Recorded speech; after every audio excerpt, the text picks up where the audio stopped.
হাজার বছর ধরে আমি পথ হাঁটিতেছি পৃথিবীর পথে।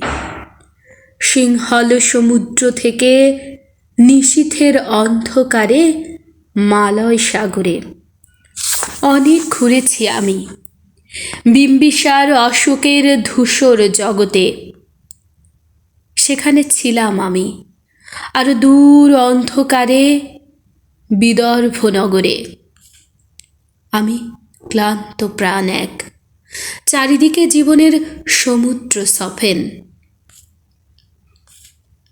আমারে দুদণ্ড শান্তি দিয়েছিল নাটোরের বনলতা সেন।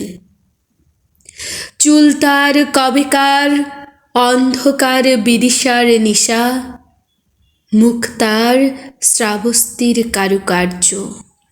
অতি দূর সমুদ্রের পর হাল ভেঙে যে নাবিক হারায়েছে দিশা। সবুজ ঘাসের দেশ যখন সে চোখে দেখে, দারুচিনি দ্বীপের ভিতর। তেমনি দেখেছি তারে অন্ধকারে। বলেছে সে, এতদিন কোথায় ছিলেন?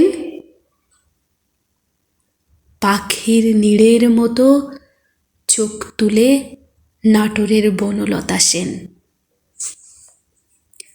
সমস্ত দিনের শেষে শিশিরের শব্দের মতন সন্ধ্যা আসে। ডানার রৌদ্রের গন্ধ মুছে ফেলে চিল। পৃথিবীর সব রং নিভে গেলে পাণ্ডুলিপি করে আয়োজন। তখন গল্পের তরে জোনাকির রঙে ঝিলমিল। সব পাখি ঘরে আসে, সব নদী ফুরোয়। এ জীবনের সব লেনদেন থাকে শুধু অন্ধকার মুখোমুখি বসিবার বনলতা সেন।